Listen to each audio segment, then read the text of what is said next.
bombastic side-eye, criminal offensive side-eye.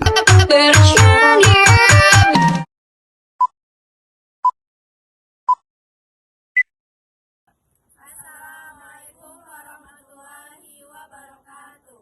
Kami dari kelompok profesionalisme kelompok 3 akan menyampaikan materi kami tentang keilmuan kebidanan, definisi norma cyber tentang kehamilan, persalinan, dan nifas dengan standar ICM dengan anggota saya Aslanti, saya Zila Amalia, saya Nafisa, saya Alia Wana Sutafi, saya Nurul Harani, dan saya Sistana Fitriani. Ini dia penjelasannya. Baiklah, yang pertama saya akan menjelaskan tentang pengertian ilmu kebidanan. Ilmu kebidanan ialah ilmu kedokteran yang khusus mempelajari segala soal yang bersangkutan dengan kelahiran bayi. Ilmu ini ialah kehamilan, persalinan, nifas, dan bayi baru lahir. Nah, selanjutnya yaitu tujuan tentang ilmu kebidanan. Tujuan dari ilmu kebidanan ini adalah untuk mengantarkan kehamilan, persalinan, dan nifas, serta pemberian ASI dengan selamat, dengan kerusakan akibat persalinan, sekecil-kecilnya dan kembalinya alat reproduksi ke dalam normal. Baik, selanjutnya definisi norma childbirth, yaitu norma childbirth adalah filosofi melahirkan yang didasarkan pada pendapatan bahwa perempuan cukup siap dan mampu melahirkan anak mereka tanpa intervensi eksternal. Kemudian natural childbirth adalah cara persalinan dengan teknologi rendah di mana persalinan dibiarkan berlangsung secara alami. Prinsip dasar normal childbirth. Yang pertama, memahami bahwa kelahiran anak perempuan proses alamiah dan fisiologis.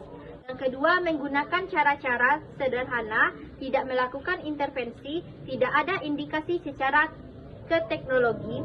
Yang ketiga, aman berdasarkan fakta dan beri kontribusi pada keselamatan jiwa ibu.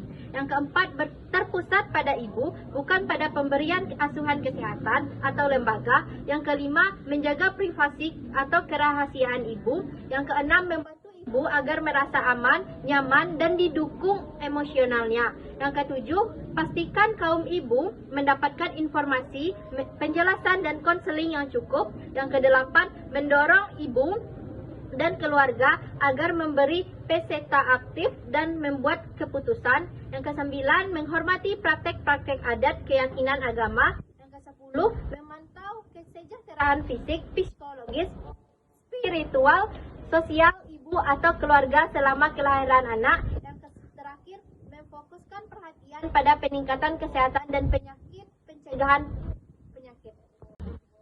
Selanjutnya, definisi bidan menurut ICM. Bidan menurut ICM adalah bekerja sebagai mitra dengan perempuan, menghormati latar belakang dan situasi, serta pandangan dari setiap perempuan mempromosikan agar perempuan memiliki kapasitas untuk merawat dirinya, keluarganya, dan berkolaborasi dengan bidan dan profesi kesehatan lainnya untuk layanan holistik yang diperlukan oleh perempuan masa sebelum hamil, masa kehamilan, masa persalinan, pasca persalinan, nifas, bayi baru lahir, bayi, balita, anak prasekolah, dan termasuk kesehatan reproduksi perempuan dan keluarga berencana. Baiklah, yang selanjutnya yaitu hak perempuan menurut ICM, yaitu satu, hak untuk mendapatkan layanan persalinan dari bidan yang terampil dan kompeten. Yang kedua, hak bayi untuk memiliki ibu yang sehat dan teredukasi baik. Yang ketiga, hak untuk dihormati sebagai manusia. Yang keempat, hak atas keselamatan tubuhnya. Yang kelima, hak untuk bebas dari segala bentuk diskriminasi. Yang keenam, hak untuk mendapatkan informasi kesehatan terkini. Yang selanjutnya, hak untuk berpartisipasi aktif dalam pembuatan keputusan yang atas layanan. Yang selanjutnya, hak untuk kerahasiaan. Selanjutnya, hak untuk memiliki tempat di mana dia akan bersalin. Baiklah.